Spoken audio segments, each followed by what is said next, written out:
महाविकास आघाडीचा आज महाशपथविधी पार पडला आणि या सोहळ्यामध्ये मुख्यमंत्री देवेंद्र फडणवीस त्यांच्यासोबत त्यांचे दोन राईट आणि लेफ्ट हँड एकनाथ शिंदे आणि अजितदादा उपमुख्यमंत्री म्हणून कार्यभार महाराष्ट्राचा सांभाळतील। या सोहळ्याचं ब्रीद वाक्य होतं, महाराष्ट्रात थांबणार नाही।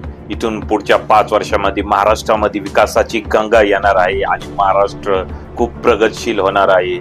महाराष्ट्र तर नाहीच थांबला पाहिजे, परंतु देवेंद्र फडणवीस तुम्ही मात्र विरोधकांवर सूडबुद्धीने राजकारण करणे थांबवा, म्हणजे तुम्हालाही महाराष्ट्रामधील विकासात्मक कामं करण्यामध्ये वेळ भेटेल। महाराष्ट्रामध्ये जी सामाजिक सलोखा निर्माण व्हायला पाहिजे तो पुन्हा होईल। महाराष्ट्रामध्ये शेतकऱ्यांचे जे प्रश्न आहेत ते प्रश्न सोडवण्याची तुम्हाला ताकद भेटेल। तसंच महाराष्ट्रामध्ये जो आरक्षणाचा प्रश्न आहे तो तुम्ही कायमस्वरूपी सोडवतील अशीही आशा करूया आपण। आज पहिलाच दिवस आहे, त्यामुळे तुमच्याकडून अनेक अपेक्षा आहेत महाराष्ट्राच्या, त्या अपेक्षा तुम्ही पूर्ण कराल याच मी तुम्हाला शुभेच्छा देतो।